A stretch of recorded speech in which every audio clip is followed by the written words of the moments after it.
அனைவருக்கும் வணக்கம். மதுரைக்கான metro rail திட்டம் மறுக்கப்பட்டதா அல்லது மெட்ரோ ரயில் திட்டத்திற்கான மேலும் விவாதங்களோடு திருப்பி அனுப்பியிருக்கிறதா என்கிற விவாதத்தில் மாண்புமிகு பாரத பிரதமர் அவர்களும் மாண்புமிகு எதிர்க்கட்சி தலைவர் புரட்சி தமிழர் வருங்கால முதலமைச்சர் ஐயா எடப்பாடியார் அவர்கள் சந்திப்புகின்ற அந்த நாளிலே அந்த பின்னணியிலே இந்த தகவலை தமிழக அரசு வெளியிட்டு அரசியல் ஆதாயம் தேடியுள்ளதா என்பதுதான் தற்போது சர்ச்சையாகி இருக்கிறது. மாண்புமிகு எதிர்க்கட்சியினுடைய தலைவர் வருங்கால முதலமைச்சர் புரட்சி தமிழர் ஐயா எடப்பாடியார் அவர்கள் 11 மருத்துவக் கல்லூரியை தமிழகத்திற்கு பெற்றுக் கொடுத்தார்கள். இது நாடறிந்த உண்மை. புரட்சி தலைவர் இதய தெய்வம் அம்மா அவர்கள்தான் இந்த மதுரை கோவை மெட்ரோ ரயில் திட்டங்களை அறிவித்தார்கள்.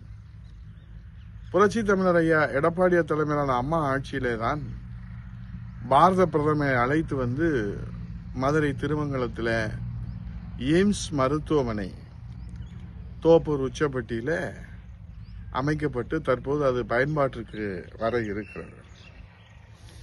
அதே போன்று வளர்ச்சி திட்டங்களிலே புரட்சி தலைவி அம்மாவுடைய ஆட்சி காலத்தில் 12 மாநகராட்சிகளுக்கு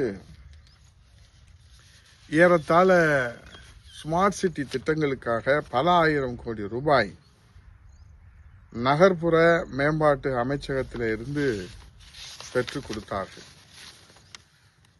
புரட்சி தலைவி இதய தெய்வம் அம்மாவுடைய ஆட்சி காலத்திலே தான் பல்வேறு வளர்ச்சி திட்டங்களை தமிழகம் பெற்றிருக்கிறது.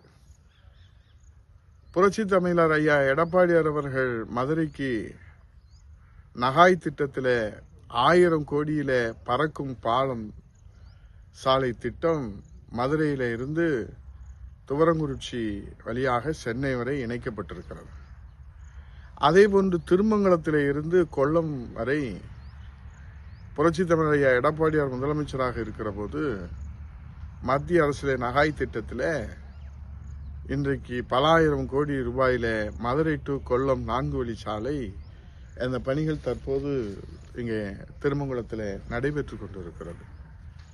அதேபோன்று மத்திய அரசின் அம்ருத் திட்டத்தில் புரட்சி தமிழர் ஐயா எடப்பாடியார் அவர்களும் உள்ளாட்சித்துறை அமைச்சராக அண்ணன் எஸ்.பி. வேலுமணி அவர்களும் இந்த திட்டத்தை மதுரையினுடைய குடிநீர் பற்றாக்குறை போக்குவதற்காக 40 ஆண்டு கால பற்றாக்குறைக்காக எதிர்கால தலைமுறைக்காக லோயர் கேம்பில் இருந்து மதுரைக்கு கூட்டு குடிநீர் திட்டத்தை ஏறத்தாழ 2600 கோடி ரூபாய்க்கு மேலே அந்த திட்டத்தை கொடுத்தார்கள்.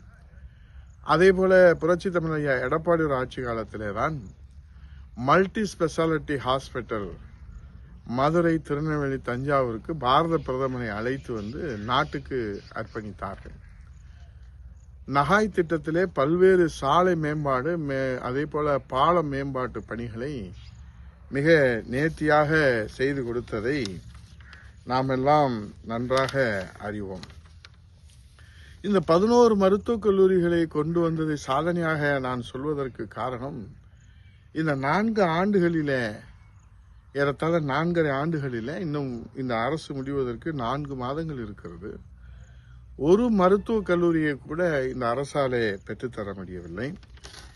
புரட்சி தமிழர் ஐயா எடப்பாடியார் அவருடைய ஆட்சி காலத்தில் மதுரை, சேலம், கோவைக்கு மத்திய அரசுடைய பஸ் போர்ட் திட்டத்தை பெற்றுக் கொடுத்தார்கள். அது குறித்து இந்த அரசு எந்த முயற்சியும் எடுக்கவில்லை.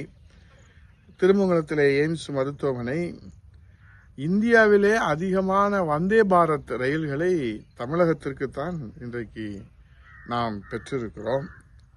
ஆகவே மெட்ரோ ரயில் தமிழகத்திற்கு அம்மா ஆட்சி காலத்திலே அறிவிக்கப்பட்டதை நாம் இந்த நேரத்தில் நினைவு கூறுவது ஏனென்று சொன்னால் ஏதோ இவர்களே அதை கொண்டு வந்ததைப் போல ஒரு தோற்றத்தை ஏற்படுத்தி வருகின்றார்கள். ஆகவே இன்றைக்கு திருமங்கலம் டு கொல்லம் 4 வழி சாலையிலிருந்து 40 ஆண்டு கால குடிநீர் பிரச்சனை, மதுரைக்கு அம்ருத் திட்டத்திலிருந்து இந்த மெட்ரோ கட்ட திட்டப்பணிகளுக்கு இந்த நிதி எல்லாம் நிலுவையில் இருக்கிறது என்று இவர்கள் எல்லாம் தங்களுடைய இயலாமையை வெளிப்படுத்துகிற போது புரட்சித் தமிழர் ஐயா எடப்பாடியார் அவர்கள் நேரடியாக தலைநகர் டெல்லி சென்றார்கள். சட்டசபை நடந்து கொண்டிருக்கிற போதே மாண்புமிகு உள்துறை அமைச்சர் மரியாதைக்குரிய அமித்ஷாஜி அவர்களை சந்தித்து 2ஆம் கட்ட மெட்ரோ ரயில் திட்ட பணிகளுக்கு நிலுவை தொகையை விடுவிக்க வேண்டும் என்றும் 100 நாள் வேலைவாய்ப்பு திட்டத்திலே நிலுவை சம்பளத் தொகை வழங்குவதற்கு கோரிக்கை வைத்த உடனே 2999 கோடியை தமிழகத்திற்கு பெற்றுக் கொடுத்தவர் புரட்சித் தமிழர் ஐயா எடப்பாடியார் அவர்கள். கல்விக்கு நிலுவையில் இருந்த தொகையையும் பெற்றுத்தந்தவர் புரட்சித் தமிழர் ஐயா எடப்பாடியார் அவர்கள். தற்போது மதுரை, கோவை உள்ளிட்ட மெட்ரோ ரயில் திட்டம் உள்ளிட்ட 9 கோரிக்கைகளை மாண்புமிகு பாரத பிரதமர் கோவை வந்தபோது அதை முன்வைத்து ஒரு மக்கள் நம்பிக்கை பெற்ற தலைவராக புரட்சித் தமிழர் ஐயா எடப்பாடியார் அவர்கள் வளர்ச்சி திட்டங்களிலே விளம்பரம் தேடாமல் அந்த திட்டங்களை எப்படி செயல்படுத்துவது என்ற மதிநுட்பத்தோடு 9 கோரிக்கைகளை முன்வைத்து அதை நிச்சயமாக சாதித்து காட்டுவார்கள் என்ற நம்பிக்கை மக்களிடத்திலே இருக்கிறது. மதுரை, கோவை இந்த 2 திட்டங்களுக்கு அறிக்கையை மத்திய அரசு நகர்ப்புற மேம்பாட்டு அமைச்சகம் தமிழக அரசுக்கு அனுப்பி உள்ளதாக செய்திகள் வருகிறது. 20 லட்சத்துக்கும் குறைவான மக்கள் தொகை இருப்பதை முதன்மையான காரணமாக கூறி இந்த திட்டங்களுக்கு இன்னும் முழு விவரங்கள் தேவைப்படுவதாக அந்த அறிக்கை சொல்லுவதாக தகவல் வெளியாகியிருக்கிறது. இந்த தகவல் தமிழக அரசிற்கு 14ஆம் தேதியே வந்துவிட்டதாக தெரிகிறது. இருப்பினும் அன்றே அதை வெளியிடாமல் தமிழக அரசால் நிறுத்தி வைக்கப்பட்டு மாண்புமிகு பாரத பிரதமர் கோவை வருகிற போது மாண்புமிகு எதிர்க்கட்சி தலைவர் சந்திக்கின்ற நாளிலே காத்திருந்து நேற்று முன்தினம் அது பற்றிய செய்தியை வெளியிட்டு ஒரு பரபரப்பை ஏற்படுத்தி இருக்கின்றார்கள். ஆகவே இதிலே வளர்ச்சி திட்டங்களை கொண்டு வருவது நோக்கமா அல்லது இந்த அரசியல் ஆதாயம் தேடுவது நோக்கமா என்பதுதான் இப்போது கேள்விக்குறியாகியிருக்கிறது. திமுக அரசு அரசியல் ஆதாயம் தேடுவதிலேதான் அவர்கள் முழு அக்கறை செலுத்துகிறார்கள். வளர்ச்சி திட்டங்களை பெறுவதிலே இல்லை என்பதை கடந்த காலத்திலே இருந்து நாம் பார்க்கின்றோம். நாம் அறிந்த வகையிலே திருவாரூரிலே மத்திய பல்கலைக்கழகம் ஒன்று கலைஞர் அவர்களால் கொண்டு வரப்பட்டிருக்கிறது. அதற்கு பிறகு மத்திய அரசிலே இவர்கள் அமைச்சர் பதவிகளை பெற்றிருக்கிறார்கள் தவிர மக்களுக்கான வளர்ச்சி திட்டங்களை பெற்றதாக நமக்கு வரலாறு தெரியவில்லை. அது வரலாறுல புள்ளி விவரங்கள் நமக்கு கிடைக்கவில்லை. ஆகவே மெட்ரோ ரயில் திட்டங்களை செயல்படுத்த புதிய விதிகள் உருவாக்கப்பட்டு 2017ஆம் மாதத்திலே மத்திய அரசு அறிமுகம் செய்து அதிலே மெட்ரோ ரயில் திட்டங்களுக்கு மத்திய நிதி உதவி பெற ஒரு நகரத்தின் மக்கள் தொகை 20 லட்சம் அல்லது அதற்கு மேற்பட்டதாக இருக்க வேண்டும் என்றும் விரிவான போக்குவரத்து திட்டமிடல் போக்குவரத்து ஆணையங்கள் நிறுவ வேண்டும் என்றும் இணைப்பு வாகன அந்த வசதி கட்டாயம் உள்பட பல்வேறு புதிய விதிகள் கொண்டு வரப்பட்டிருக்கின்றன. மாநில அரசு அனுப்பிய மெட்ரோ ரயில் திட்ட அறிக்கையில் மக்கள் தொகை விவரம் சரியில்லையா அல்லது தற்போது உள்ள மக்கள் தொகை விவரத்தை அவர்கள் இணைக்கவில்லையா என்ற கேள்விதான் இப்போது எழுந்திருக்கிறது. எனவே மெட்ரோ ரயில் திட்டங்களுக்கு அனுமதி தர மறுத்து மத்திய அரசு தமிழகத்துக்கு அனுப்பிய கடிதத்தை முழு அறிக்கையாக மாநில அரசு வெளியிட வேண்டும் என்ற எதிர்பார்ப்பு ஏற்பட்டுள்ளது. வளர்ச்சி திட்டத்திலே அரசியல் ஆதாயம் தேட முயற்சிக்கும் திமுக அரசு இயலாமையை மூடி மறைக்கும் விஷயத்தை மடைமாற்றம் செய்த முயற்சியாக போராட்டத்தை இன்றைக்கு கோவையிலும் நாளை மதுரையிலும் அறிவித்திருக்கிறார்கள்.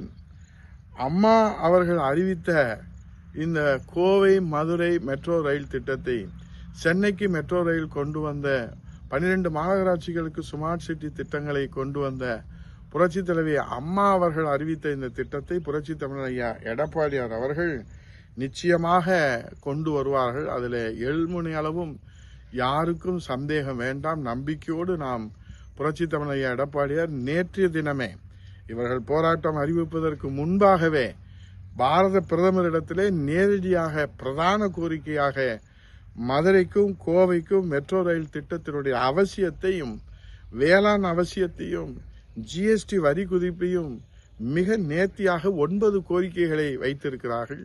நிச்சயமாக அந்த கோரிக்கைகளை வலியுறுத்தி அதில் வெற்றி காண்பார் புரட்சி தமிழர் ஐயா எடப்பாடியார். மக்கள் செல்வாக்கை பெற்று மக்கள் நம்பிக்கை பெற்ற தாய் தமிழகத்தினுடைய ஒரே தலைவராக புரட்சி தமிழர் ஐயா எடப்பாடியார் அவர்கள். ஆகவே வளர்ச்சி திட்டங்களிலே விளம்பரம் தேடுகிற, அரசியல் ஆதாயம் தேடுகிற இந்த திமுக அரசுடைய நடவடிக்கையாலே தமிழக மக்களுக்கு எள்முனையளவும் எந்த விதமான நன்மையும் ஏற்பட போவதில்லை என்பதை கடந்த 4.5 ஆண்டு காலம் இந்த அரசினுடைய நடவடிக்கையினாலே நாம் இன்றைக்கு முழுமையாக வளர்ச்சி அடைய முடியாமல், இன்றைக்கு முழுமையாக முன்னேற முடியாமல் நாம் இன்றைக்கு தத்தளித்துக் கொண்டிருப்பதற்கு காரணம் முழுக்க திமுக அரசினுடைய அரசியல் ஆதாயம் தேடுகிற நடவடிக்கைகளை தானே தவிர உண்மையான அக்கறையோடு வளர்ச்சி திட்டங்களிலே இந்த அரசு என்ன நடவடிக்கை முன்னெடுத்திருக்கிறது என்பதை நாம் இந்த நேரத்திலே கேள்வியாக பார்க்கிறோம். This is the Government of India, Ministry of Housing and Urban Affairs, Urban Transport Division. To the Chief Secretary, Planning, Development and Special Initiative Department, Government of Tamil Nadu Secretariat. Subject: the implementation of metro rail projects in Coimbatore and Madurai recording. Sir, I am directed to refer to your letters number 460 PDSI 2023 dated 16/2/2024 and 29/11/2024 conveying recommendations of Government of Tamil Nadu for the Coimbatore and Madurai metro rail projects to accord approval for implementation of Coimbatore and Madurai metro rail projects with the sanction of funds under 50-50 equity sharing basis between Government of India and Government of Tamil Nadu. So 50% அந்த equity பேசிஸ்க்கு 2017 நிறைவேற்றப்பட்டிருக்கிற அந்த விதிகளைத்தான் மத்திய அரசு இன்றைக்கு சுற்றி பார்த்து இருக்கிறது. ஆகவே இதற்கு இந்த முழுமையான இந்த விவரங்களை, கடித விவரங்களை இந்த அரசு முன்வைத்து வளர்ச்சி திட்டங்களிலே அக்கறை செலுத்த வேண்டும், தமிழ்நாட்டு மக்களுடைய நலனிலே அக்கறை செலுத்த வேண்டும். அதை விடுத்து அரசியல் ஆதாயம் தேடுகிற நடவடிக்கைகளில் ஈடுபடுவானால் 2026 சட்டமன்ற தேர்தலில் இந்த அரசுக்கு தமிழக மக்கள் திமுக அரசுக்கு தக்க பாடத்தை புகட்டுவார்கள். இன்றைக்கு 11 மருத்துவக் கல்லூரி, 1000 கோடியிலே பறக்கும் பாலம், 2600 கோடியிலே திருமங்கலத்திலே இருந்து இன்றைக்கு கொல்லம் வரை 4 வழி சாலை, மதுரைக்கு திருமங்கலத்திலே திருப்பரங்குன்றத்திலே எய்ம்ஸ் மருத்துவமனை, மதுரைக்கு அம்ருத் திட்டத்திலே 2600 கோடியிலே கூட்டு குடிநீர் திட்டம், மதுரைக்கு வைகை பாதுகாக்கின்ற புறநகர் சாலை என்று நகாய் திட்டத்திலே கோடிக்கணக்கான வளர்ச்சி திட்டங்களை தமிழ்நாட்டு கோடிக்கணக்கான மக்களுக்காக பெற்றுத்தந்த, மக்களின் நம்பிக்கை பெற்ற ஒரே தலைவர் புரட்சி தமிழர் ஐயா எடப்பாடி அவர்கள். நிச்சயமாக இது நிரந்தரமான இந்த மறுப்பு என்று ஒரு பதட்டத்தை ஏற்படுத்துகிறார்கள். ஏற்படுத்தப்பட்டிருக்கிற 2017 நிறைவேற்றப்பட்டிருக்கிற விதிமுறைகளை சுட்டிக்காட்டி விவரங்களை கேட்பது என்பது நடைமுறையாகத்தான் நாம் பார்க்கிறோம். ஆகவே இப்போது இந்த திட்டங்களுக்கான விவரங்கள் பலமுறை இந்த கடித போக்குவரத்துகள் இன்றைக்கு மாநில அரசுக்கும் மத்திய அரசுக்கும் நடைபெற்றிருக்கிறது. விவரங்களை தமிழக அரசு கொடுத்து கொண்டிருக்கிறார்கள் அதிகாரிகள். அதே போன்று மத்திய அரசு அந்த விதிகளை சுட்டிக்காட்டி அதிலே பூர்த்தி செய்யப்படாத விதிமுறைகளை மீண்டும் சுட்டிக்காட்டுவது என்பதைத்தான். ஆகவே முழு விவரங்களை தமிழக அரசு வெளியிட்டால் அதற்குரிய புரிதல் உண்மை வெட்ட வெளிச்சமாகும். நிச்சயமாக மதுரைக்கும் கோவைக்கும் அம்மா அறிவித்த திட்டம், புரட்சி தமிழர் ஐயா எடப்பாடியார் அவர்கள் இந்த திட்டத்தை கொண்டு வர வேண்டும் என்று மாண்புமிகு பாரத பிரதமர் அவரிடத்தில் இவர்கள் போராட்டமும் கண்டன அறிக்கையும் வெளியிடுவதற்கு முன்பாகவே பாரத பிரதமரிடத்தில் நேரடியாக வலியுறுத்தி மக்களின் நம்பிக்கை பெற்று இந்த திட்டத்திற்கு இன்றைக்கு நம்பிக்கை ஊட்டியிருக்கிறார். நிச்சயமாக மதுரை மக்களும் கோவை மக்களும் இவர்கள் நடத்துகிற அரசியல் ஆதாய இரட்டை வேட நாடகத்தை நம்ப போவதில்லை. இது முழுக்க கோவையிலும் மதுரையிலும் நடத்துகிற இந்த போராட்டம் இது மக்களுக்கான போராட்டம் அல்ல, அவர்கள் அரசியல் ஆதாயம் தேடுகிற போராட்டம் என்பதை தான் மக்கள் தீர்ப்பு என்று சொல்லி அமைகின்றேன். மதுரைக்கும் கோவைக்கும் மெட்ரோ ரயில் திட்டம் வர வேண்டும் என்பது எல்லோருடைய கோரிக்கையை நானும் வலியுறுத்தி அமைகின்றேன். நன்றி, வணக்கம்.